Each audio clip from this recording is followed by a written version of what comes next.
తగలబెట్టండి sir Niranjan గారు. Tiger Nageswararao రిలీజ్కి ముందు వరకు ఈ సినిమాపై భారీ అంచనాలు ఉండేవి. అసలు టైటిల్ ప్రకటించినప్పుడే ఈ సినిమాకు ఎనలేని హైప్ వచ్చి పడింది. కారణం స్టూవర్టుపురం గజదొంగగా పేరొందిన నాగేశ్వరరావు రియల్ లైఫ్ స్టోరీ ఆధారంగా ఈ సినిమా రూపొందడమే. దానికి తోడు మాస్ మహారాజా రవితేజ టైటిల్ రోల్లో నటించడంతో తప్పకుండా ఇది ఒక మాస్టర్ పీస్గా నిలుస్తుందని అంతా అనుకున్నారు.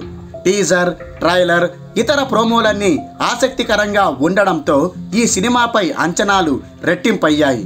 ఈ సినిమాతో రవితేజ పాన్ ఇండియా స్థాయిలో రీసౌండ్ వచ్చేలా కలెక్షన్ల సునామీ సృష్టిస్తాడని అంతా అనుకున్నారు.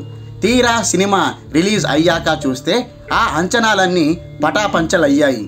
ఏదైతే ప్రేక్షకులు ఈ సినిమా నుంచి ఎక్స్పెక్ట్ చేశారో ఆ స్థాయి స్టఫ్ని, ఎంటర్టైన్మెంట్ని ఇది ఇవ్వలేకపోయింది. దీనికి తోడు 3 గంటల లాంగ్ రన్ టైం కూడా కలిగి ఉండడంతో ప్రేక్షకుల నుంచి ఈ టైగర్కి తగిన ఆదరణ దొరకలేదు. అప్పటికి మేకర్స్ సినిమా లెంత్ని తగ్గించి 2.5 గంటలకు కుదించేశారు. అయినా సరే పెద్దగా ప్రయోజనం చేకూరలేదు. ఆడియన్స్ ఈ సినిమా చూసేందుకు అంతగా ఆసక్తి చూపించలేదు. దీంతో బాక్సాఫీస్ వద్ద ఈ సినిమా డీసెంట్ కలెక్షన్లు కూడా రాబట్టలేక నానా తంటాలు పడింది. ఫస్ట్ వీకెండ్లో మంచి వసూళ్లే కలెక్ట్ చేసింది. కానీ వర్కింగ్ డేస్లోకి అడుగు పెట్టాక పూర్తిగా చతికిల పడిపోయింది. వీకెండ్స్లో అయినా తేరుకుంటుందని భావిస్తే అలా కూడా వర్కౌట్ అవ్వలేదు. చాలా చోట్ల థియేటర్ రెంట్లు కూడా రికవర్ చేయలేని దుస్థితి ఏర్పడిందంటే ఎంతలా ఆడియన్స్ దీనిని రిజెక్ట్ చేశారో అర్థం చేసుకోవచ్చు. పైగా లియో, భగవంత్ కేసరి సినిమాల ప్రభావం కూడా గట్టిగానే పడింది.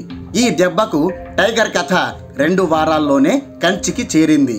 ట్రేడ్ వర్గాల రిపోర్ట్స్ ప్రకారం ఈ సినిమా మొత్తం 15 రోజుల్లో 2 తెలుగు రాష్ట్రాల్లో కలుపుకొని 20 కోట్ల 70 లక్షల షేర్, 35 కోట్ల 80 లక్షల గ్రాస్ రాబట్టింది.